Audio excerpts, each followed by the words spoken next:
right. Well, we get to do another What Matters to You today. And it was kind of a goofy thing. You know, we were talking about what matters to people. And then me starting out as a politician was really finding that out. Because the last thing I would want to know is, or pretend like I knew everything. There was no question. And then the other one, too, that I found out was also reciprocated. So once you find out what matters to people in their area, they also want you to tell them what matters to them. Because they're limited exposures to what's happening out in the area through media and other things. And one of the things that I found out was people need some inspiration, some good homegrown news. They want to know that if they put their head down and get at things, that they can get it done. And quite frankly, we're a lot of unsung heroes in our area. So when I was talking about aerospace and aviation and all the skill sets we could use to pivot and adapt and do those things, people weren't buying it. They were literally looking at me going, oh yeah, sure. Well, here, Cole, you're a perfect example of what a person can do in a little own backyard. And I ran into you a couple of years ago when you're at a little skunk works type thing sitting out at the airport. Next thing you know, we scoop you up and we get you out and you took the plunge to come out to Villeneuve.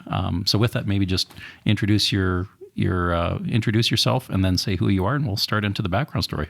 Yeah, that's easy, Shane. So my name is Cole Rosentreter. So in a prior life, I spent 15 years in the Canadian Army, primarily in the parachute infantry. So as an enlisted guy, I got a chance to kind of go all over the world during that period of time. And then in 2018, and we can talk about it a little bit more, and ended up making the transition out of uniform and into the startup life. Nice. And you were over in the sandbox too, weren't you? Yeah, I did 3 deployments down in southern Afghanistan. Yeah. Well, one of the stories I shared, it was kind of neat. It was at the pre-day at the air show. So we were getting out there watching, and we walked up the warthogs, and you told me something. You want to repeat that on... You told me a lot of stuff, but it was about the warthog drivers. I was going to go to an event that night. Yeah. So from the infantry standpoint, like you have to remember, this is like the last 100 yards of most things, and air support or close air support is really the lifeline in a lot of cases. So, and that's not just like dropping a bomb or doing a strafing run. It's really around providing like the information and the connection, but having the information and connection to that data. But it's the connection to the air crew, because generally speaking, if you're in a bad spot in the infantry, you need some help. And so you have to have the confidence to really rely on, who's going to show up, like where's the cavalry? So in a lot of places, horses don't work anymore very well, but we really rely on the aircraft. So A-10s have like they're the world's only dedicated close air support aircraft. They have an extremely distinctive sound when they fly, but they also have this purpose-built 30 millimeter Gatling gun that the entire plane is actually built around. Yep. Originally to shoot and scoot Russian or Soviet tanks coming across East Germany, but now for the last 25, 30 years, it's really been primarily using it to help with this really accurate gun and the other systems to provide like really danger close air support for guys like myself. So there's a standing rule that like hog drivers, as we kind of call A-10s. Hog drivers always drink for free. Yeah. So when you were like, oh, look, the A-10s are over here at the air show, I'm like, hey, if you see a pilot, they're a hog driver, like they drink for free. And you're kind of like, oh, okay, you took it away. Yeah, I did. So that night it was literally heading over to the hotel over by the airport at the International. And the other cool thing with the A-10 drivers I'd seen, it was at an air show down in... It was El Centro. It was El Centro where the Angels open up every year. There was literally a guy flying an RV-8, so it's the same plane that I fly, and he was a hog driver. So I had the two connections. I got up there in front of the mic, and the guys are kind of looking, oh yeah, great, another politician. But I was talking about aviation and the two connections, and when I said, from our Canadian forces, from a former infantryman in the field, hog drivers drink for free, it was a big cheer. So literally, those guys were great. They let me climb all over that plane the next couple of days. It was way cool. And the other one that we had in common there too was Alberta. I always call it Texas North. So we had Ranger and Gator were there at the time. And I came up and I had my ball cap that I made look like the Alberta Air Force. And I mentioned it to him. It was literally out of respect. It wasn't to take away from the U.S. military, from the Air Force. But I made this insignia and explain we were like Texas North. Ranger immediately pulls up and he's got the Texas flag, on his on his kit. So it was the same thing. And cool thing for that event not only was getting inside that aircraft, but standing there with U.S. Officers standing in front of the plane holding up the Alberta flag and then a ball cap on with the Alberta Air Force.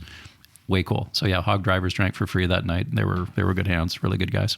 Yeah, this is actually the last year for the A10s to be part of the air tour circuit. Yeah. So if you get a chance to catch one, it'll be pretty special. Yeah, they're pretty cool. And like you said, who can't get behind an aircraft that's built around a gun? It was just it was amazing. It's a super interesting design philosophy. Yeah. So how many deployments did you have? There was 2 or 3, or where were you? I did 3 in southern Afghanistan, and then I did another one later on in Eastern Europe. So when the Russians went into Crimea, my unit was basically like the quick reaction force for Canada. Okay. So we basically got spooled up. I actually was just finishing a course out in New Brunswick.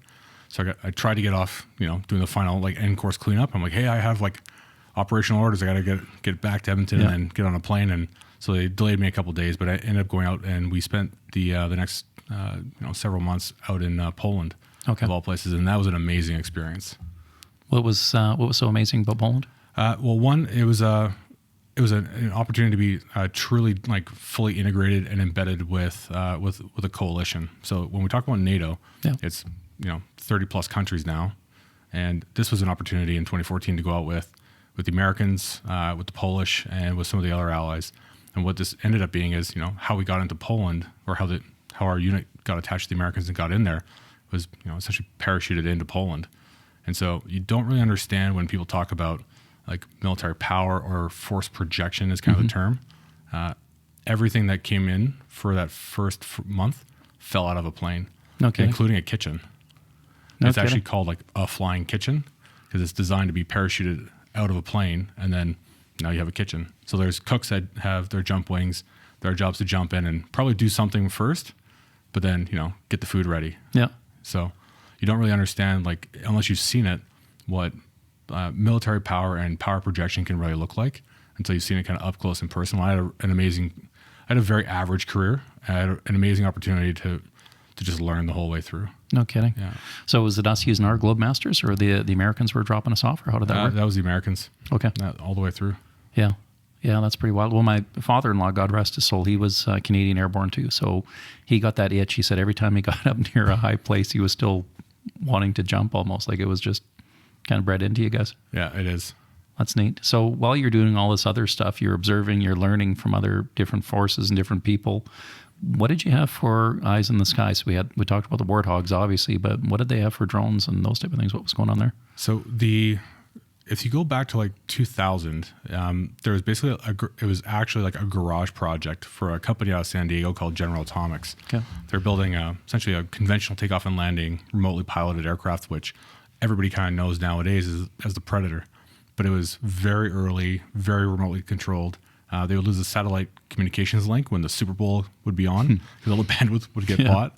But you would have high end at the time systems like that, kind of at the start of the invasion in 2001, going forward. And then, but what we had is you have a very limited amount of these tools. So you look at in Afghanistan, speaking through like the lived experience there, you have tools, but they're extremely exquisite systems, like as in they're high capability, huge price tag, and very limited numbers of them. So those missions normally get, or those missions that get these assets are normally like the highest priority, and you cannot work your way down. So for me, kind of as a grunt, what you would end up getting is the best you could get. Okay. So the Canadian version was called a Spurwer, which is a German drone. It sounded like a flying lawnmower. Okay. So not exactly sneaky, and not exactly good glass, like a good sensor. Okay. And you couldn't get the data in the field. The best you would get is somebody would actually be able to watch the video feed and then using a radio relay you what they see. Okay. So it's kind of like being on the other side of a fence and having somebody yell at you across. Yell at you like, hey, they're on the 10-yard line now. And you're like, oh, that sounds really good. And you're like, oh, we fumbled. And you're like, oh no. You're like, how are you supposed to make a real-time reaction? So they're actually so bad that a lot of the tactics that got developed around was that when these things would get launched, because of course we're going to use them, we would actually try and send them away from where we were. Just to draw attention to them? Well, people would think like this loud, noisy thing would be where we were. We're like, oh my God, get these things away from us. And then I had the distinct privilege of going out and doing basically a combat garbage sweep, looking for them after a couple of them crashed. Oh, geez. And so that's always fun when the whole place has got different bombs and little interesting places, and you're out looking for this drone, and everybody says that this is like top secret. We have to find this, and you're like, do we really? Do we really? Can't we just blow it up? Put a self-start thing on it. Yeah. And so the Canadian military ended up buying, or I believe leasing some Israeli drones, some more higher altitude ones, but still only, half a dozen or so of those. So those systems we didn't have any real organic eyes in the sky. Okay. Yeah. So then you somehow transition out of that. How did that work? How did your military career kind of transition into civilian life? What happened? With a bump. So I loved the military. I would have stayed in forever. That was all I wanted to do. And I didn't know it until 9/11. And then after that, it was like, I don't even remember making the decision to sign up. It kind of ended with a bump, but it didn't happen all at once. So you do something right in the military. I did a couple things right. And then you basically get forced to go and learn how to teach it. So I ended up teaching parachuting, specifically like the static line parachuting. So you see people jumping out of planes and there's like a round parachute and they're jumping at like 1,000 feet or 800 feet, really low to the ground. That's what I used to teach as one of the things. So I was actually at a night jump teaching a bunch of new students how to jump out of a plane. So we were flying with a Hercules, a big 4-engine turboprop. And it was at winter here, actually in the training area in Edmonton. And somebody just made a mistake. So my job is to basically stand by the door, make sure all the students do everything that they need to do. And they're wearing, all their equipment with, their dummy rifle and 45 pounds of equipment and their parachutes and all this stuff. So there's a lot of things. We do a lot of mothering is probably a good way to put it. Okay. So as kind of like the mother by the door, making sure that they're all doing the best that they can, getting out nice and safe. And then one of the air crew just basically had a brain fart and dropped the equivalent of like an extension cord in my feet. So they have a headset that they wear that they plug into the side of the plane as they walk around. They do this cable management thing, which isn't really good. But he just had a brain fart. He moved his hand to go do something and dropped that cable in my feet.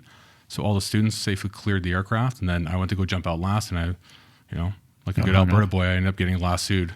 Jeez, no kidding. Yeah. So jumped out, hit the side of the plane, and then ended up, not for a long time, but it was long enough, getting kind of towed behind the aircraft. So I talk about this because from that point on, mistake, honest mistake, but everything else happened that was basically perfectly positioned. So like I wasn't too far away from the aircraft where like my main parachute would have automatically deployed, and then that would have been bad. Yeah. Or I wasn't too close to the plane where I would have basically got beat to death against it. Yeah. It was kind of in this Goldilocks zone, if there is one. So cable broke, I fell, a series of other unfortunate events happened, and we're only at like 1,200 or 1,000 feet. Yeah, that's circuit altitude for airports for general aviation, basically. Yeah, it's slow, it's low. Yeah. So basically landed. One of my best friends, who was also an instructor that night, came running over because, I'm a bigger guy, but you don't expect me to be 100 feet off the ground when your canopy just starts to inflate and you look around. Yeah. So he came running over and I was pretty beat up. So like a stubborn old mule, basically just walked off the drop zone, and we said we weren't going to tell anybody because the students still had one final jump to do.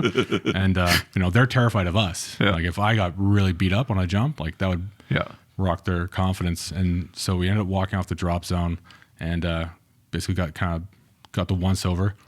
And then a couple hours later, got back in a plane and jumped again, and then went to the hospital. So that's kind of the mentality of like what I grew up with is like, hey, like you're going to get beat up bad. And you got to get back on the horse. We used to teach people that, if you have a bad jump or if people freeze in the door, which is pretty uncommon, but does happen sometimes, they just get sensory overload. Yeah. You got to get them back in and get them to do it, because if you let it build up, that becomes like that becomes a mountain that they can't climb over really, really quickly. So, I didn't say I was the smartest one, but I'm definitely super stubborn. So got back in the plane, jumped again, and then did the exact same job. I didn't just go for a ride. I ended up doing the exact same job during the daytime. So I was super lucky. Like, every qualified parachute instructor in the unit all came on the flight, more so to probably reassure absolutely everybody and probably make sure that the Air Force didn't have another brain fart. Or they might have just like done something dramatic. Extension cord and all that, and see how you like it. One of those things. Yeah. So I was super lucky because that happened, and then I got a chance. It was kind of in December of 2014. So yeah, and then from there, basically, I knew I was pretty beat up, but the doctors at the base kind of told me, hey, you know what? You should just take a couple extra weeks off and go basically sleep it off. Yeah. Not the right idea. So I ended up having a long list of things, basically tore every muscle on my back and probably got a traumatic brain injury or two kind of out of that. But the big thing is I ended up almost breaking my femoral artery. So holy crow. I've learned a lot about medicine through Yeah, this whole kidding. experience, but yeah, so leaving the military was with a bit of a bump. Okay. Yeah. Yeah, that's a bit of a bump. And so you left the military and then decided to...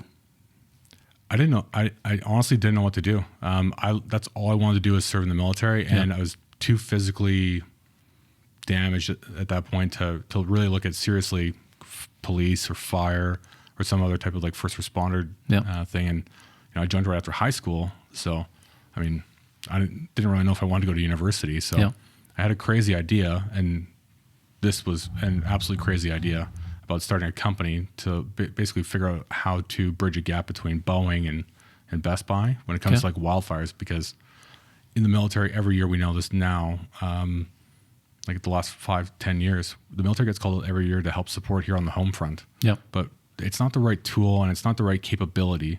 Like the military's job is to protect national interests and protect Canadian lives. Yeah. Here at home, you'd think that they have like a special skill set or capability, like airlift and helicopters or fixed wing transports to go and pull people out of, Yellowknife or remote territories. But they're supposed to be the force of last resort. And what my experience in the military was, and it's pretty echoed across the country, is every year the military gets called to become, de facto firefighters or de facto flood experts, or you're a sandbag that needs lunch. You're a sandbag maker that needs lunch. Yeah. And so we would show up to these disasters like the High River flooding in southern Alberta in 2013. That's where my unit got pulled out of to go down and help. And you'd show up and you bring hundreds of troops, highly motivated. Everybody's here to actually help on the home front, because we literally have, friends and family being directly affected here in Alberta. And the whole thing's coordinated by somebody in a helicopter with a paper map or Etch-a-Sketch or some type of grease pencil on a knee board. Yeah. And then it just didn't make sense. Like, where's the information? Because in the military, whether you have good intelligence or not, the whole process is intelligence driven. So in the absence of intelligence, you follow this type of playbook and this sequencing to try and, come up with the right result. But here at home, like, no one's trying to shoot down things, even in Alberta. Well, okay. No one's effective at it, I guess, but If it flies, it dies. If it's brown, it's down. There's only a time of season for that. there is. Which is the longest, depending on where you want to go with this podcast, but there's this huge gap, and it just blew my mind, and I couldn't get over like just how insane it is on how we're currently fighting wildfires. So the crazy idea for myself was figure out, like, is this something you could start a company to do? And so I actually didn't really understand what entrepreneurship was. But at this point, after almost 6 years, it's actually a lot like the infantry. It's just a lot of coming up with, a plan and then trying to react and, survive until you can win kind of thing. So that sounds pretty dire, but the idea was really simple. Figure out a way to connect people on the front lines with the same thing that we saw in a limited capacity, but how do you make that widespread here at home? Yeah. So like the defense primes aren't going to do it. The Canadian Armed Forces don't have the tools or the procurement system to actually... Or the funding. I mean, honestly, we spend more in the province on healthcare than we do on our national defense program as a country. Like, it's crazy. It's completely insane. Yeah. Yeah.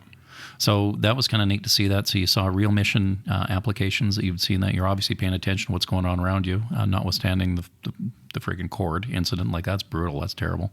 But then looking at an idea, conceptualizing the idea, putting the plan together, and then who did you reach out to try to get that plan? Like, what training did you take to take this idea from an idea to actually launching it and heading down that path? So if you have a 40% plan, just start executing and iterating. There's a whole thing about overthinking or oversteering. That I didn't have to worry about that problem very much. I went back to school. So I ended up going and doing an online program at NAIT around emergency management. Okay. I basically tried to compress a 2-year diploma into a year, because that's the window that I basically thought I had. Okay. And then in the meantime, I got married, had my first kid. Oh, wow. And then my second child was on the way in 2018. And so by the time my last day in the military was in June 18th of 2018. So actually, my son was born 5 weeks early, just ran out of room. Yeah. And that was how I left the military. So I never really looked back and have a hard transition because I was too stubborn to stay and write a desk. Had a crazy idea that 99% of it for probability is going to fail. So I'll just switch. I'll just try this. And the only hard conversation I've ever really had was with my wife, trying to explain to her, like, I want you to understand that I think that this can happen. And, she's not a underachiever at all. Yeah. So that was the only hard conversation I've truly had. And then going forward, the next big piece was going out there and just throwing yourself in front of the mob. So I didn't understand like how tech and the whole tech ecosystem works. When I went to NATE, there's an entrepreneurship center that had just been opened up there. Yeah. And they're like, okay, great. You're going to Calgary for the Stampede for this big pitch competition. And this is like the first meeting. I'm like, I need help. I'm an online student at NATE. I have this idea. And they're like, that's perfect. You're going to go represent NATE at this pitch competition. And I was like, hell yeah. All right. Like, let's go. So I went down there and absolutely tanked it. It was amazing. I wish it was recorded. I basically stood in front of this crowd and they had these judges that flew in from like Silicon Valley. It was a great opportunity. But I basically gave a military back brief and everybody in the whole place just sat there. Like, I think partially just like shocked or terrified. Like, who is this guy? Because that's all I've known is how to give, direct, like, this is the plan as I understand it. Here's the mission. Here's the execution. Yep. Here's the skew and maneuver. And they're just, I didn't even use the right words. Like, my friend Karen had a problem. There's 10 million Karens in the world. I think I could, it's like, no, this is and people are just like, okay. So obviously I didn't win the pitch competition, but it was really funny because like one of the judges was from this program down in Silicon Valley, out of like in the Bay Area. And she came up afterwards and was like, I'm from this program. Have you ever heard of Tim Draper? I'm like, no. Who's that? And she's like, oh, he's an investor. I'm like, okay, it sounds like people keep telling me I need to go find an investor. So like, okay, what does he invest in? And she's like, first check into like Hotmail and first guy to invest in like Skype. And then first guy to invest in Tesla or SpaceX. And it's like, okay, those sound really good. Yeah. This guy sounds like he knows. She's like, we have a program and it's, this Draper University and it's Tim's church. Okay. And I was like, she's like, I want to offer you a scholarship. And I'm like, maybe. I'm like, I don't know. I have to take a look. She's like, okay. So I leave her, go pull up my phone, look at it online. I'm like, it has like a superhero theme. And I'm like, listen, I'm trying to do something really serious here. Like, I want to solve wildfire. And I'm just a complete idiot, man. Honestly, I'm just like, okay, book a one-way plane ticket so I can just fly home if this 6-week program doesn't work. Yeah. Little did I realize, holy crap, he's like one of the plank holders, like one of the real OGs in Silicon Valley. Like he's a world famous entrepreneur, runs huge funds, is wildly successful, and he has a worldwide ecosystem. And I go through this program, and he bought a hotel in Silicon Valley, so you can imagine how expensive that is. No kidding. When they run this program, but kind of going a little bit long here, but we go to this program, and first the beanbag chairs. I'm like, what beanbag chairs? Disgusting. What's this hippie furniture doing here? And then I realized, damn, this is actually super comfortable to sit in if you're going to sit here for 6 hours and get a lecture or something. Yeah. Okay. Well, open-minded. Yeah. All right.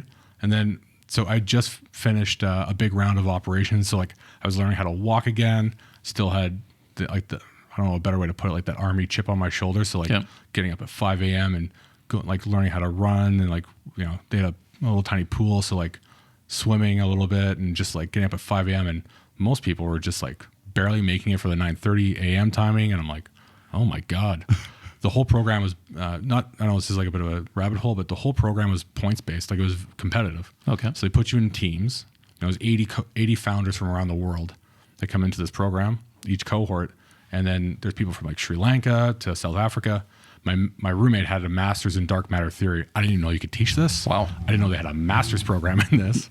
And I was like, you seem really smart. And I'm like, I'm an idiot. I have this crazy idea. And what I realized, I immediately got over what people call like imposter syndrome, because I realized all you got to do is just outwork people. Yeah. And just learn as fast as you can and just outwork everybody. So I ended up going through this program, and I came first in the program and had a big opportunity. And so I took a look at this like the night the program kind of ended, and I said, okay, to do this, I can't do it in Silicon Valley. Like there's San Francisco airport is right there. You can't figure out how to fly drones when you have people everywhere. You have to do this in like a remote or isolated kind of area, at least for trials. Accessing military ranges would be a crazy idea. Yeah. So what do we know? Well, I took a big gamble, and it looks like a good foresight now, but it's a big gamble to do it up here in Alberta, specifically like around Edmonton, because just north of us is essentially a forest that's bigger than Sweden. No, exactly. And it's all remote and isolated. So, and there's the economic engine of a G7 country, and you have all the universities and stuff like that. The oil and gas industry as a backbone. Yeah. So there's a lot of gambles. Took one, and this is where we basically launched the company since 2018. Oh, that's cool. And then it's on the back door, like you said, of that industrial complex. So the Alberta attitude is just make it happen. Nothing's crazy, just make it happen. Diesel fuel and whiskey won the West for most of it. Yeah. And then the other one too is the universities. Like the U of A is phenomenal. We have that. The Calgary does great on the whole space thing, and we've got the artificial intelligence side here. The mechanical engineering group is strong, so there's all that. So that's really cool. And then to your point, the airspace. I mean, cruise missiles were, tested up in Cold Lake, for crying out loud. We've got the air weapons range out there. And then foremost, we managed to get, in southern Alberta, around that area, that whole drone thing. But where I picked up on it was one of these counselors had talked about this new upcoming company, and it was Bokenfor actually told me about you. And the constituency I represent has a couple airports, which is one of them is Villeneuve, the other one's Merithorpe. And then we were looking at it and going, well, why would we have this guy down at the Edmonton National Airport? Like, how are you going to mix this stuff with big planes that are coming in all the time? So we've got an opportunity to try to look at that. And again, it was like-minded people. A bunch of folks kind of looked at what we could do back in Napkin, and hopefully, in retrospect, it seemed like the biggest crystal ball moment, but being able to talk to you and have that conversation and see what you guys are up to was pretty interesting. So a lot of folks tried to help out and do the same thing, and then we got you out to Villeneuve. So tell us, once you made the move to Villeneuve, what happened? Well, it took about 36 hours. Okay. And that's kind of the theme that I've picked up that works, is never be shy on asking for help, and then just make a decision and figure it out. Like, that's the hardest two things you can do, I think, for most people. Ask for help and just make a decision. So trying to be really quick on both. Moved out to Villeneuve, and then, so it's complicated because there's a lot of air traffic at Villeneuve. And it's probably the last place people think that drones should be. But there's no tech ecosystem really in Alberta. Like, there's no like central spot where you have everybody go. Like, you want people from New York, you have investors from New York flying in. Cool. You got to fly them into Edmonton, then you have to drive them into wherever, the university campus, to go see something, or wherever the case is. But there's no like Sandhill Road, or there's no, Googleplex or something like that. So the closest we could do for the company is to bury us amongst general aviation and commercial air traffic. And for a Sleepy Hollow airport, you pass on 633. There's a lot that happens there. So it's been a really good opportunity for the company, as far as like being surrounded and hearing aircraft take off and land. And then for helping the development of the technology, there's a lot of subtle pieces that are kind of buried in being geographically at that airport. Yeah, well, we don't use the runways, but you don't need to. That's the cool thing about your design. You're not totally getting in the way. And as a pilot, I'm glad we're not interfacing. But the other cool thing was because we're in the shadow of that big airspace, and you've got controlled airspace, you got buy-in from essentially air traffic control and then Transport Canada. So it was interesting to see you guys take that first step, all of a sudden integrate it. And then to your point, you had the whole nerd factory coming out of the U of A just down the road, which was, I think, pretty cool. So tell us about that. How did you tie in with the talent pool to start bringing folks out to this little airport just outside the city? Offer them a compelling and almost impossible, challenging mission, and then you find the crazy people who are up for the fight. Nice. That's probably the easy way to start. You look at what we have in Alberta. We have an aerospace industry, largely out of Calgary. De Havilland's going to build a huge generational investment to build air tankers just east of Calgary with De Havilland Field. Yep. But outside of that, we don't really have much. We've got some headquarters for some of the more traditional, like aerospace and defense primes based out of Calgary. But here in Edmonton, there's not really like an aerospace theme or an aerospace kind of sector. What we do have, though, is oil and gas, mining, and forestry and everything else like that. So 70 to 80% of all the skills you learn in all these other adjacent industries, they're directly transferable over to aerospace. If it's ISO 9001, damn, you can work on, Leopard main battle tank maintenance or for Rheinmetall, or you can do what we're doing. If you're working on ceramic armor, or it's the same thing as downhole drilling tools. It's actually almost the exact same standards. So there's a lot of crossover.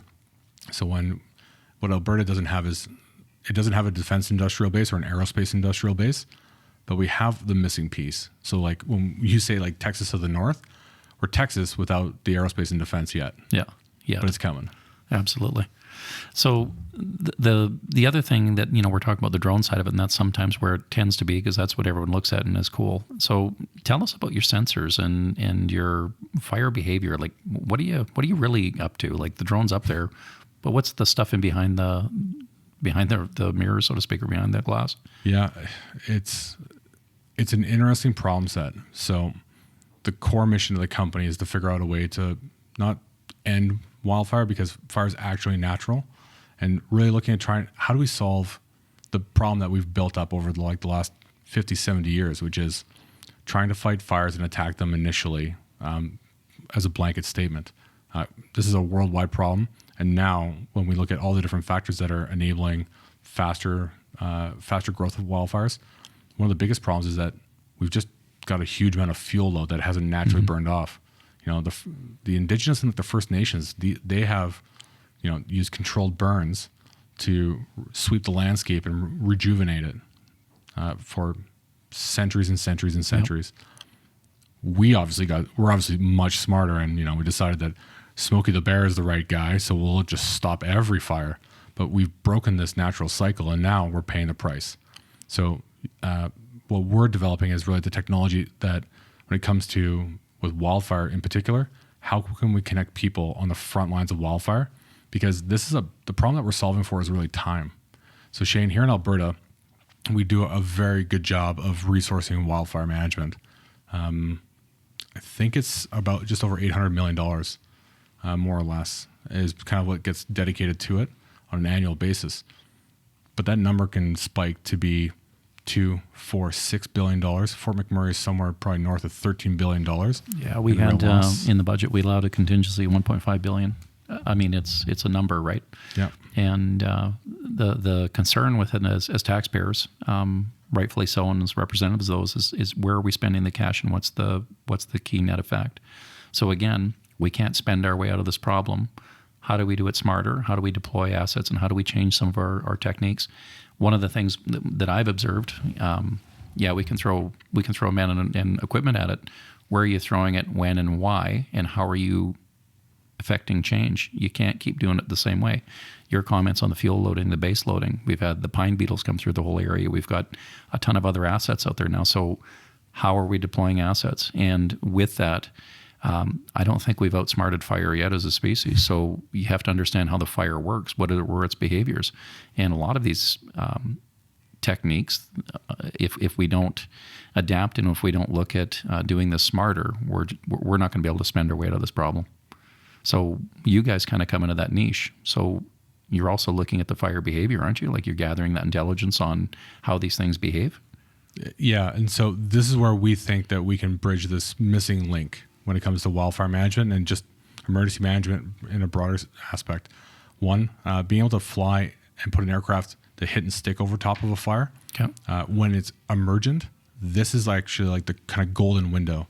So most fires here in Alberta that escape initial attack or containment in that first 24 hours, those are the ones that grow up very quickly in the next few days to become mega fires. Okay. And you can't stop them at that point. It doesn't matter how many air tankers we have or bulldozers. They create their own weather systems are huge. It's an astronomically hard problem to describe to people who haven't seen it. Yeah. right? When you have fires that are the size of the Edmonton footprint, geographically, Yeah. like they could have their own ring road to fight them. That is basically what you're talking about. Yeah. And there's hundreds of them every year. So the trick is, how do you get people to move faster? How do you take, essentially how we're fighting fires like today on a Thursday? How do you stop them? How do you stop fighting it like trench warfare, and you start getting into intelligence driven operations? Mm-hmm. So when you look at fire prediction and like where fires are going to happen, it's almost impossible, right? This is why it's such a hard nut to crack. But when you have one, that initial response has to be better coordinated and more effective. So connecting people with the real time information who are literally boots on the ground, all the way back to people at like, in an office in an operations center or, wherever in the world that they are. How do you give them the real time information that they actually need to make smart decisions, and then what we call accelerating decision speed? How do you give people what they need to know so they can go out and make quick decisions and then repeat that kind of flywheel? Yeah. That's what we're really focused on. So there's big data components to what we do, but at the end of the day, we spend a lot of time trying to listen about like what are the use cases, or what type of data do you really need? Because we can give you STANAG 4609 full motion video and long wave infrared, and we can give you blah, blah, blah, blah, blah. And in reality, I just need a paper map at 7 a.m. That's actually what, at the Tomahawk fire 3 years ago, the fire chief called and said, hey, we don't have a contract with you guys, but we just had a fire 5 minutes ago and we know it's going to be bad. So one of the teams went out there, and that was literally the conversation. And what we realized is this is entirely about just listening. So we spend a huge amount of our time listening and asking questions and learning, because honestly, the technology piece to it, this is everywhere. Like, it's just a matter of software and how do you package it and deliver it to people. Yep. This is all solved. What makes us really cool, I think, as a company, is that to solve wildfire, you can't just have one exquisite system. At the start, we kind of talked about like exquisite systems in limited numbers. You can't have a $40 million drone, right? What you have to have is the ability to then scale that up. So to solve problems when you have hundreds of fires, you need a platform that can then basically automate itself without requiring a whole bunch of human operators to manage it remotely even. Yep. So our aircraft really are designed kind of like the A-10. We built the entire aircraft around this detect and avoid system. So this is why drones have like totally underwhelmed everybody for 25 years. The fact is, you still need line of sight, and you still need somebody looking at it, and you still need a line of sight from whoever's operating it, because you can't trust that the aircraft doesn't have the sensor systems or the response to fly in the same airspace as you and your RV-8. Well, yeah, or a helicopter. and then you start mixing in actual aerial assets that are moving, not just commuting from one point A to point B. They're actually working those areas. Yeah, it gets pretty complex. Yeah. So guess what? We jump headfirst into this because for us, that is the most complex technology development that we could do. And we're not doing it because we want to. We're doing it because that is like the key bottleneck for us to be able to commercialize and start then ramping this up to be at scale. So the good news is, like everything else, if people tell you no, you ask why. And if it's a government organization, you have to have them basically cite a reference to some standard or some legislation. So when it comes to aviation, the timing wise is actually very well positioned for us, because all these federal regulators with the FAA, with Transport Canada, they all are being forced to write new rules that will have only one set of rules of the air for both yourself and like our aircraft, who don't have a pilot on board. So it's a big hill to climb. Here's the really cool thing. So our aircraft, for like the last several years, this is kind of the Alberta advantage here. We're developing systems that aren't just like good in theory or they're a white paper. Like, we have an air-to-air radar on the aircraft, which is, people call it novel. I mean, it's pretty rare. You find it's extremely rare. Like, I can fly how many Cessnas around there or my stuff, and you don't have those on board. You just don't. And so folks out there understand this. The platform that Cole's company produce isn't massive. It's smaller than most small planes. Like, it's small. It's tiny. It's small. It would not lift a person. So to have that platform out there that has an onboard system that can detect 120 different objects at a given time in an airspace So it literally can predict and move and get out of the way and do all those really cool things before the other pilot even sees or even gets a sniff of what this thing is doing. So that's being built and developed right in a little hangar out of Villeneuve. Like, that's wild. Yeah. The big systems, from what I understand, the big, couple, 10, 20, 50, 40, 50 million, north of $50 million platforms have something similar to that. I don't even know if they have that level of sophistication. It's the wrong tool to try and compare it. So Yeah. like they're looking at how do you fly at 30,000 feet? Yeah. They're a 40,000 pound aircraft. They're Yeah. remotely piloted. They have a team of like 40 imagery analysts who, actually are working through just one aircraft's data feed to try and do all the analysis, because it's a military platform made for a military mission to fly in the National Airspace System. They basically fly on waivers. So there's some work being done about how you can have those platforms try and fly in more commercial roles, helping support like fisheries or different things like that. But for us,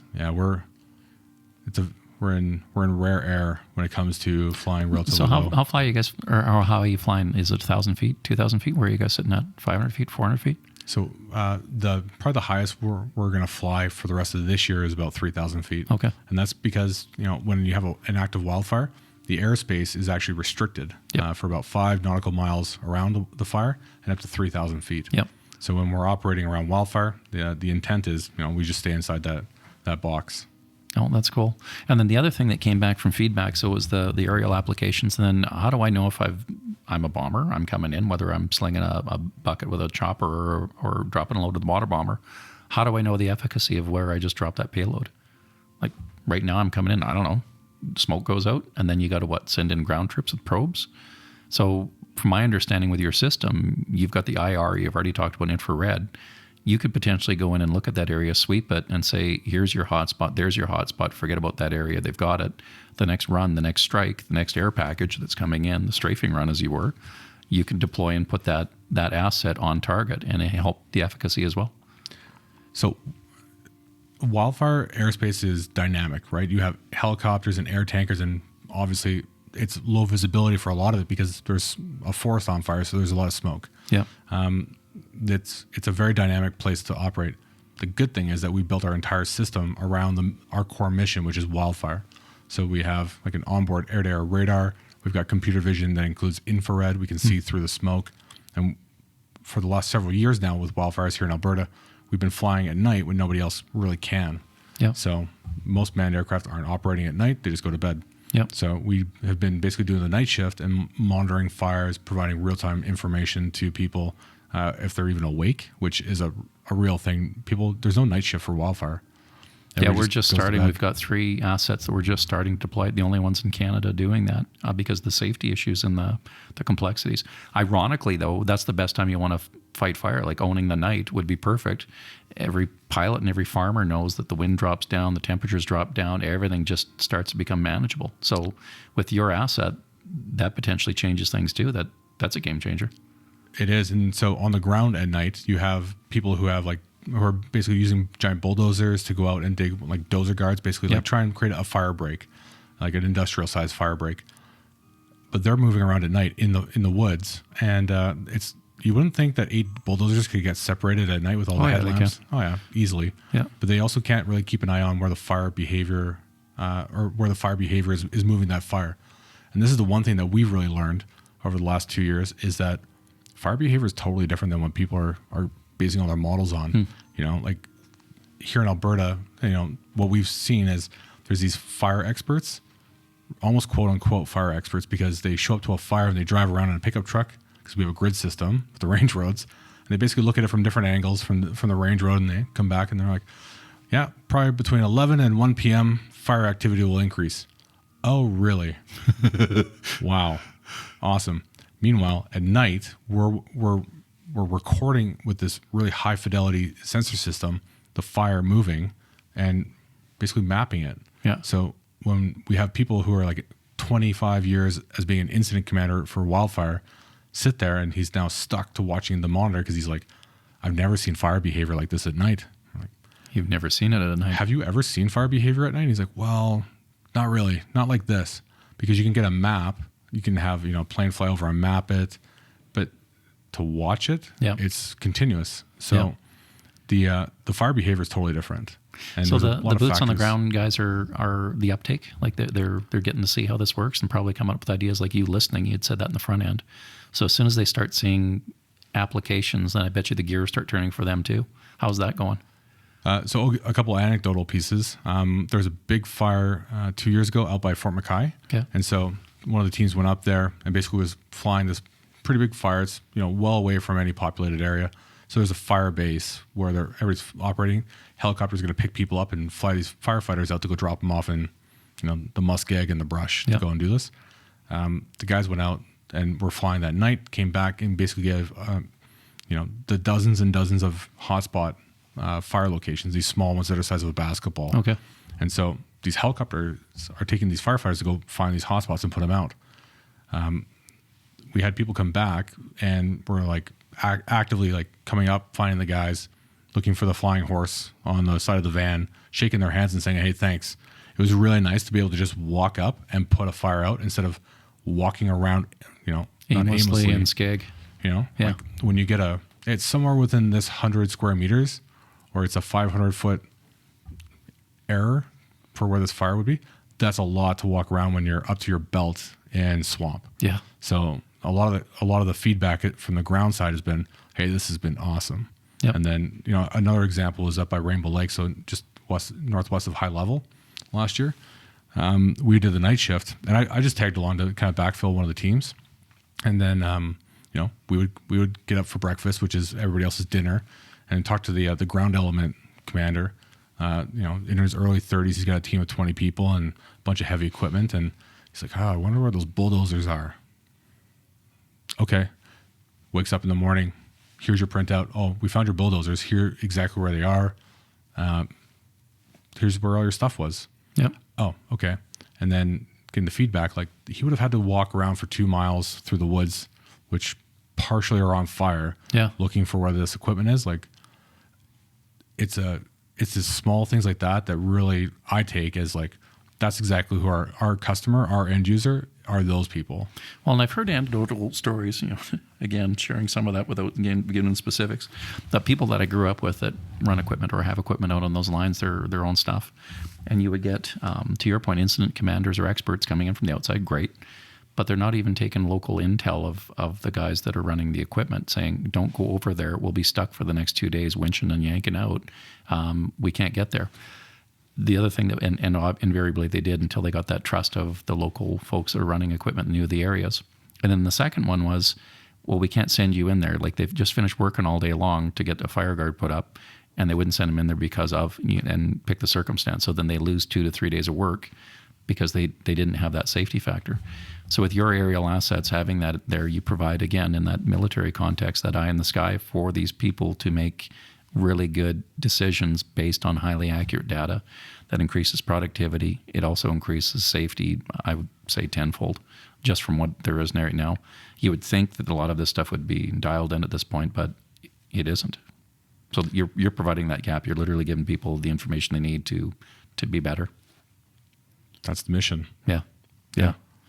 What else have you guys been working over in Skunkworks? I hear there's a Midas touch thing or something. Oh, going God. on. Yeah. So one of the interesting things about Alberta is that it's either wildfire or it's winter. So we're trying to figure out, oh my God, how can we have a real company? And that means not just being a drone company. How do you have a real company that can fly all year round? Yeah. So when you have what's called forecasted icing, and this doesn't happen in February normally, it's really on the shoulder seasons. Yep. When the temperature gets close to freezing or something like that, you run into this issue where icing can rapidly build up. And so if you're not familiar with how aviation works, unless you have an aircraft that's over-engineered, like a 737 that's rated to fly through big ice storms and build up icing, and then has a really old school medieval way of shedding Boot icing or whatever, yeah, pushing it off, or just burning a bunch of additional fuel to heat the wings to keep the icing from forming, which is really expensive. But you're basically stuck. So if you're a private pilot or you have a non-certified aircraft, like a non-flight into known icing or FICI rated aircraft, you can't fly. And it's actually one of the biggest limiting factors for aviation, both commercially, privately, for the military.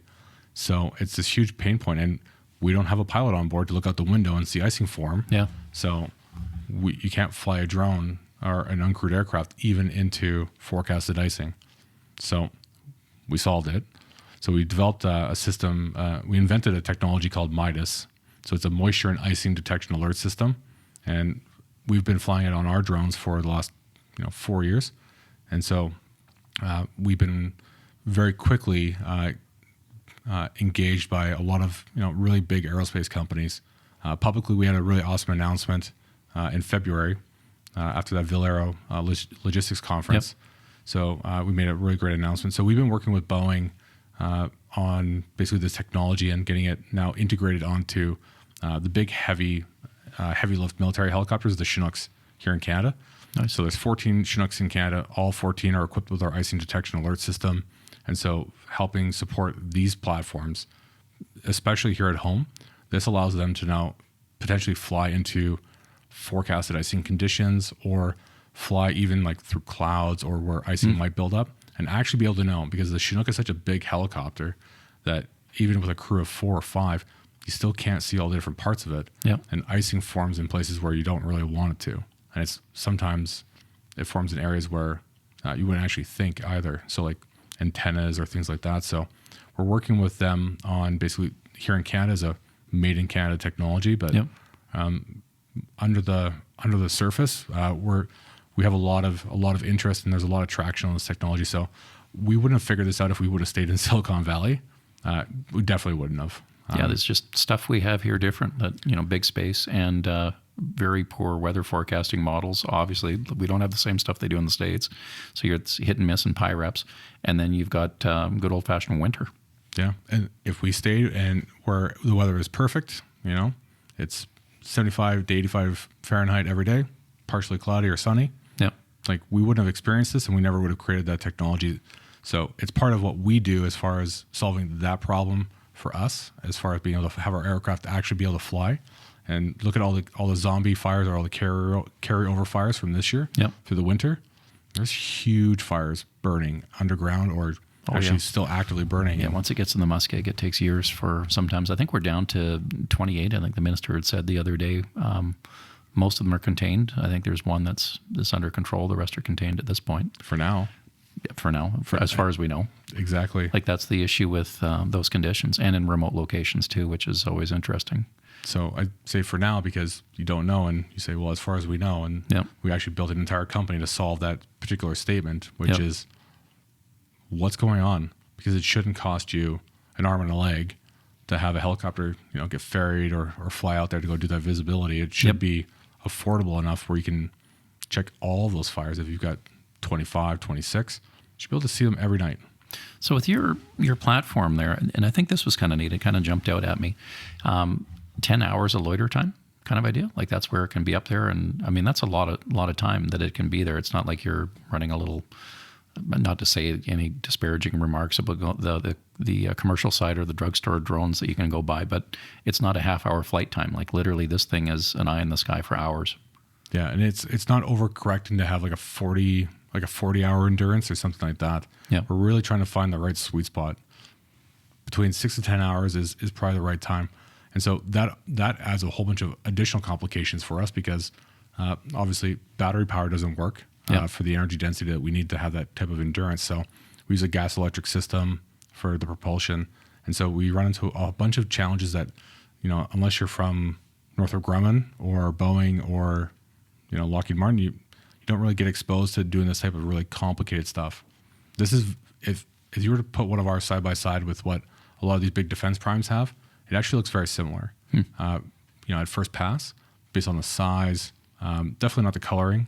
Yep. We're trying to get more creative about that, so it's not just boring gray. I like the boring gray. It looks good. But the new ones are all black. Okay. And that really helps us, believe it or not, actually stand out. Really high visibility during the daytime. Yeah, that would make sense. A lot more so than just orange. But as we're going through this, we're doing a lot of first ofs. So taking basically what could be easily a military technology and just driving it into the commercial side, this is entirely like uncharted territory for a lot. So we have a really good relationship with Transport Canada. This is about building friends and building relationships because they want to approve like the commercialization of this type of technology because it'll be a huge transformational moment, and it's inevitable that's going to happen. The question is who's going to do it and who's going to write the rules. So it's like a chicken and egg. Like, what's safe enough? Well, nothing's safe enough. Well, that's not going to happen anymore. So now nobody moves, nobody get hurts. Yeah, we're not there. No one moves, and no one gets a flight safety investigation or a transportation board review. Yeah. But for us, there has to be some movement, and it has to be somewhere aligned or at least harmonized with what you're used to, or commercial operators like WestJet are used to, which is you have an air maintenance operation or an air maintenance organization standard. Is that what drones need? Probably not for all of them, right? But how do you also, like, what's the licensing for somebody who's going to have 7 or 10 drones that they're flying from a laptop or monitoring that? How do you do, like, is that the same as like an IFR rating for a pilot because you're flying with instruments, but you're not on the aircraft? Yep. Spoiler, nobody knows. So we're actually really the guinea pig for Transport Canada in a loving way by being one of the first to kind of go through this. They're not going to give us what's called like regulatory capture, like, haha, we're the first to do it, and then we lock the whole market and everyone has vendor lock. That's not how this works. Yep. How it works is we help them basically understand what safe enough looks like, and that takes a ton of flight hours, like literally thousands, to be able to get there. But then showing them this is actually probably what you think the standards could be, and maybe the same people who need a Best Buy drone, there's licensing already for that. But how do you do everything above 25 kilograms to 500 kilograms or 150 or whatever? Well, and the interesting part is too one of the benefits again, having that open space, and then you're doing test case models integrating in a controlled environment because you've got a 5 nautical mile radius around the fire, 3,000 foot cap on there, so you're literally within those controlled spaces in the worst flying conditions. Like you got smoke and fire and all the other things, and at night, so you just keep adding the things up, and you're proving all of that data because you're a data collection company, not just the drone company. So you have that. I think that's a pretty big bang for the buck for Transport Canada because they can take test case scenarios based on what you've done and scale it down from there or up, if there is an up from what you're doing for integration. Because I would propose that's the highest. Yeah, that's the highest integration. Yeah, we were. I think we posted about it publicly, but a couple of years ago we actually got invited down to Pax River, Maryland. Okay. So the United States Navy has the second largest air force in the world. And so we went down there and met this group called NAVAIR. So they're the head of like carrier unmanned aviation. Okay. And so their drones are 40,000 pounds and are made to land on aircraft carriers. Yeah, that's wild. And I was like, oh, our drones aren't big.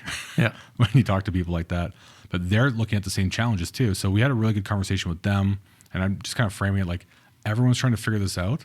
And it's such a complex problem that like they tapped NASA about 12, 13 years ago to try and help the FAA. Like, hey, can you put somebody on the moon in like 10 years? Like, okay. We just figured out this whole flying thing. Like, we just broke the sound barrier. They're like, you're going to the moon. Like, that's a NASA problem. Yeah. So NASA's been, kind of leading that here. We don't have the same thing in Canada. So Transport Canada is really looking at, what is industry doing? And to be honest, I feel for Transport Canada or for all these regulators, because you have people who are trying to basically like set a bar that meets what they want to do, which is like the lowest common denominator.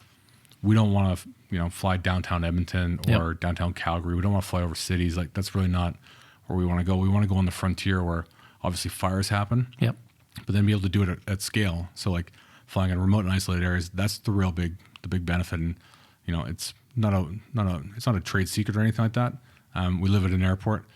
A lot of our flight testing actually happens in Class G or uncontrolled airspace. 10 minutes from a city of over 1 million people. Yep. And we do that weekly.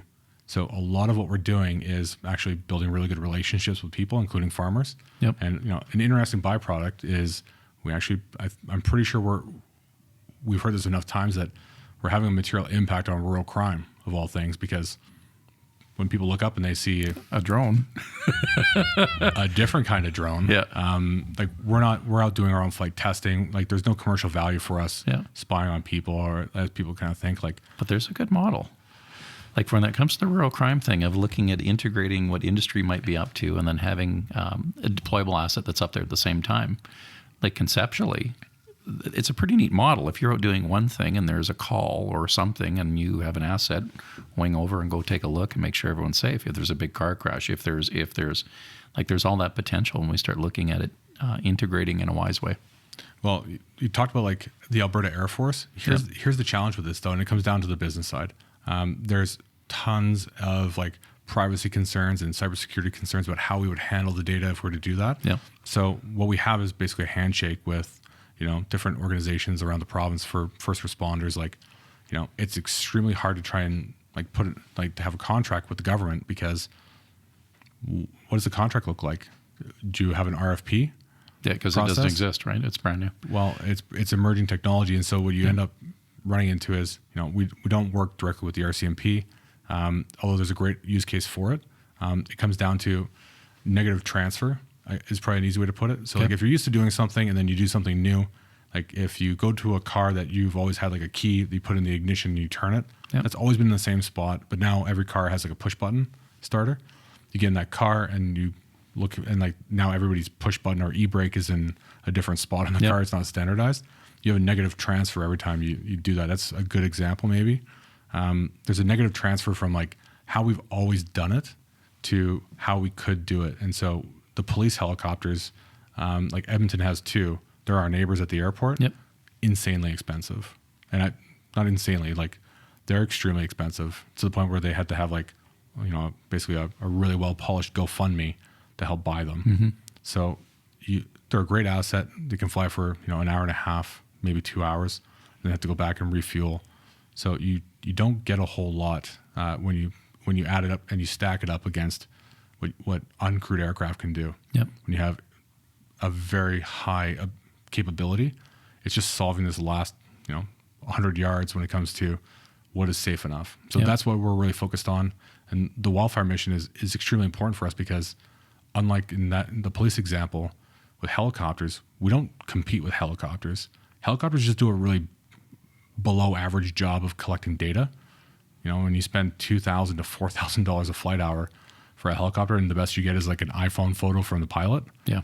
Okay, that helicopter can do a lot more important helicopter things like moving Class D cargo, people, equipment. Shouldn't be burning those flight hours trying to fly around and visually assess the fire like John Wayne or Colonel Kurtz on the way into Apocalypse Now, checking out the beach. Exactly. Like there's a way better way to do it, and so it's a pairing. But that negative transfer of like this is how we've always done it. Well, spoiler, these regulations are going to happen no matter what, and the industry that comes behind it, there's going to be 10 million drones in the next 8 years probably. Yeah, there's lots of use cases for it, and we got to reconcile with that and make sure the parameters are in place. And then, quite honestly, if we can look at saving dollars and cents and keeping people safe, I mean that should be some of the narrow profiles and the parameters for it. Is there going to be bad things that happen with them? Yep, we see some of that, but you try to mitigate that as much as possible. And mixing the aerial assets. So I'm not sure where Pegasus goes from here. Like, where's the next steps over the next 3-4 years for you? Well, without giving the whole thing away, we're a long ways away from Silicon Valley or those kind of big tech ecosystems.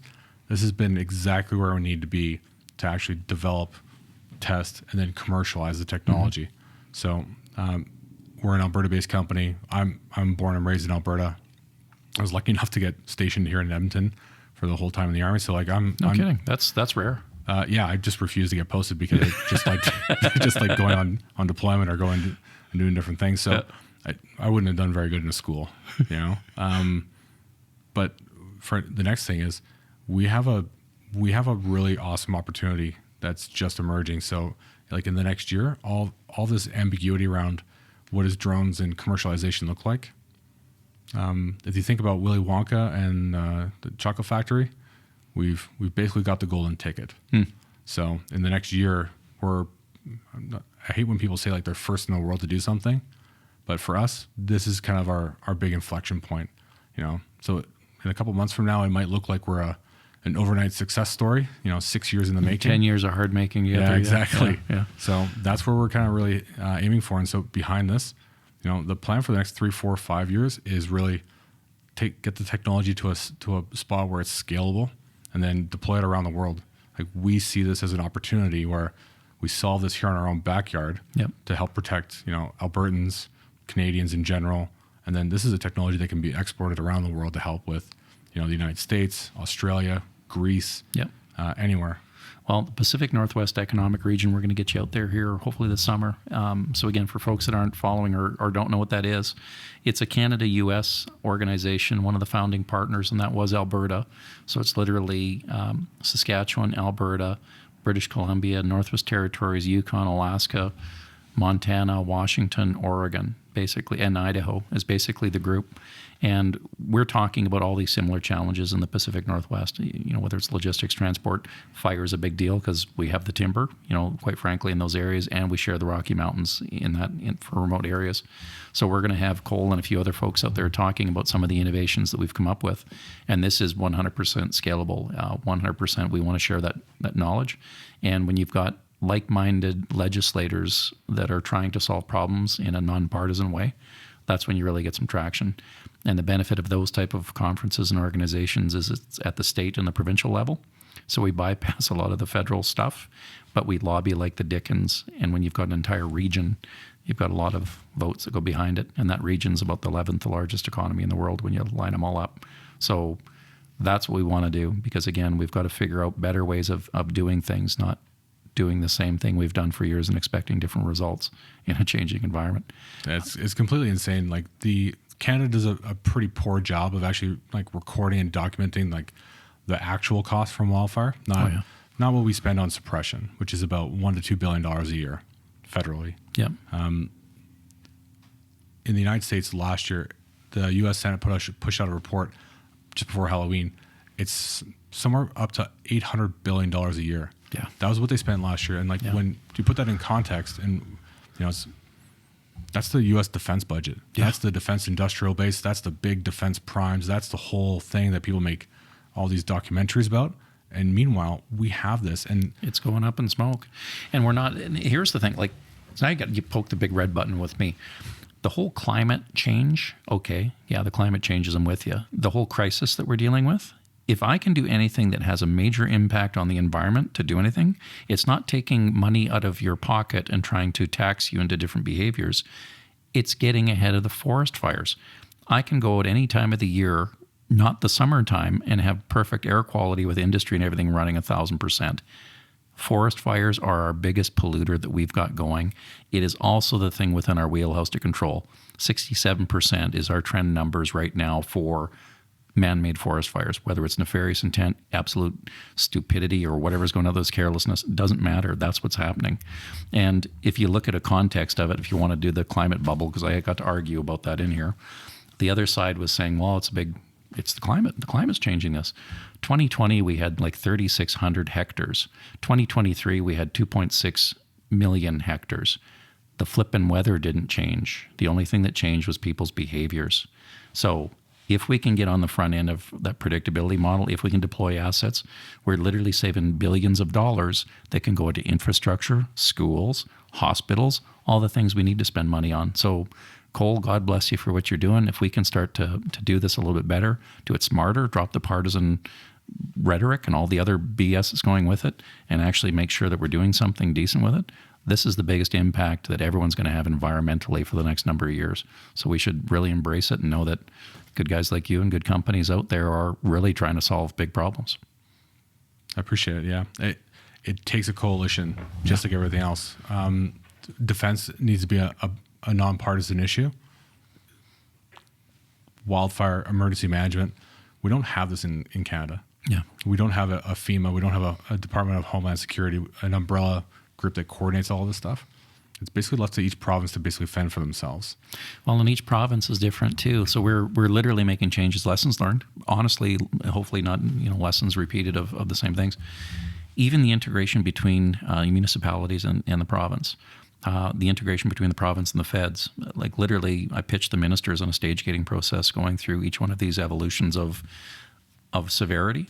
and making sure that there's a checklist that goes with it. We're changing some legislation to allow more of an integrated approach, because in the olden days, it was very much an 80s cop show where it's not my jurisdiction until it is, and then it's, oh my gosh, it's your problem, and then we all back away from it. So there has to be a phased approach to it to make sure that you have that proficiency there. So we're definitely changing those type of things. Maybe a question because you're on it. Yeah. Why is only 45% of the province covered by the provincial wildfire management agency? Because that's the green zone. So there's the delineation between the municipalities and the province. The province technically takes care of the non-populated areas, the forestry side of it, so forestry and parks. The other side of it is populated, so that's taken care of by the municipalities, so being the counties or the munis themselves.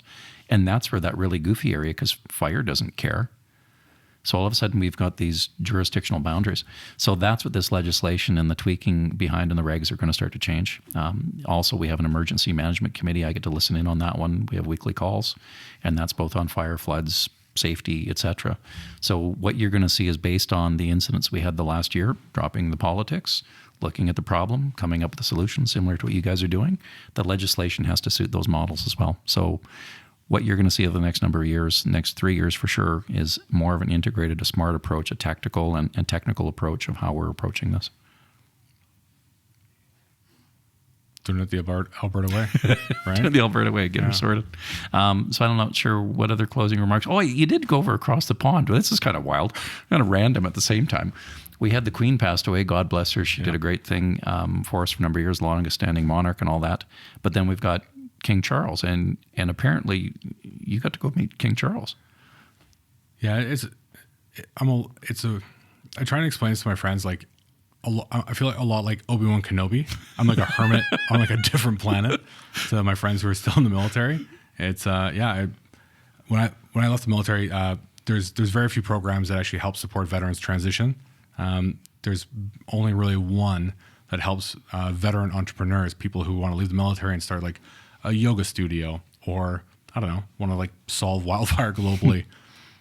So it's run by this thing called the Prince's Trust. So then Prince Charles started this after he left the Royal Navy. And if you talk to anybody from the United Kingdom, everybody knows about the Prince's Trust, because it's basically like the Oscars and Woodstock all rolled together. It's a huge concert festival, and they have this huge award system and this big thing, this big ceremony. So it was a surreal experience to go last May, the week after his coronation, to go and basically receive this Global Sustainability Award from His Majesty. So it's super weird. I sat next to George Clooney in the theater. I was on stage with these celebrities, and I'm like, oh my God, what in the hell is going on here? That is funny. And then walking through the front gate at Buckingham Palace was pretty surreal too. And it was these little moments of the whole trip. What's really cool is, you walk in there and I'm in a suit and I've got, my small little, rack of 4 medals, and nobody knows like who the hell I am. I just have this like legitimately old school piece of parchment with the big wax seal. You have been seal. You've been cordially invited. You've been cordially invited to be received by His Majesty and blah blah blah. And I'm like, oh my God, what is this? What's in this paper? Like RFID or tracking beacon or something. So now I walked through the front gate. All the armed security guards were there, and showed them this, and they had no idea. They're like, "Are you like a prince?" And this is the week after the coronation. There's thousands of people in front of this thing. My wife and our youngest, who is like 12 months, little baby girl, was there and came out with me. And so we're at this thing, and I like walking through the front gates, and I was with some of the other recipients, and the one young lady who's 17, 18 from West Africa. She amazing work, but she's in heels and doesn't speak English very well. So I looked and I saw all that like really pink gravel, and I'm like, oh, someone's gonna break an ankle. Yeah. So I just put my arm out and kind of like walked her through her heels through this gravel.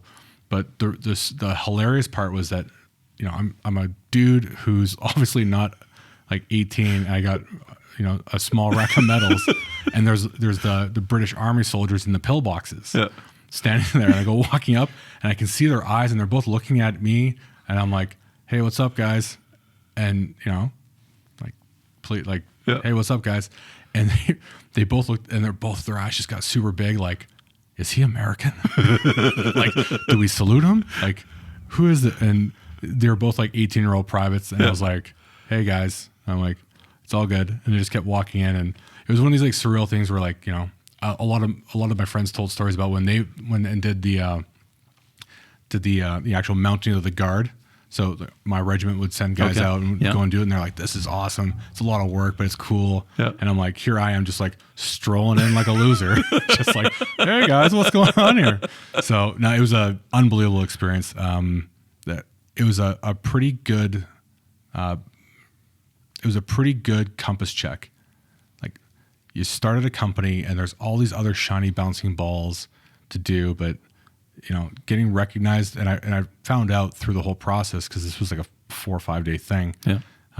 No, the king actually went through and looked at all the applicants and I don't actually ever know who actually really put my name in. So somebody put your name in, and and that's pretty cool. You know, I basically got a chance to meet and spend, you know, like I think like 5 or 6 minutes talking to His Majesty, but smart and like a consummate public servant. Like he has a lifetime of service, and when I think a lot of people use the phrase service, that's somebody who's dedicated his whole life to it.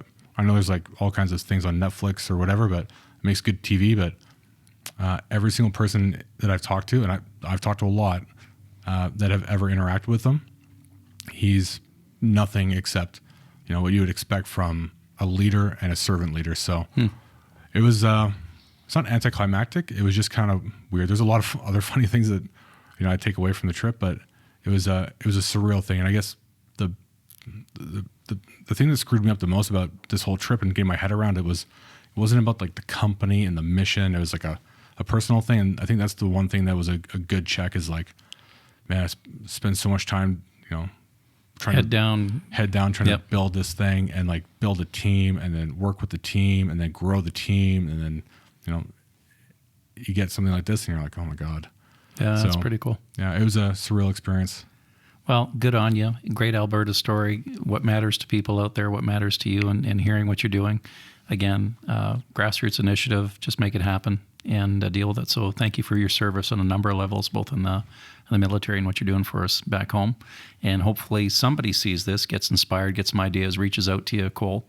Hopefully they'll join your team or look at other ways or other applications. So really appreciate it. Awesome. Thanks, Shane. Yeah, you bet. Take care. Yeah. Waking up the buzzard on an old Black County road. We're just rolling coal.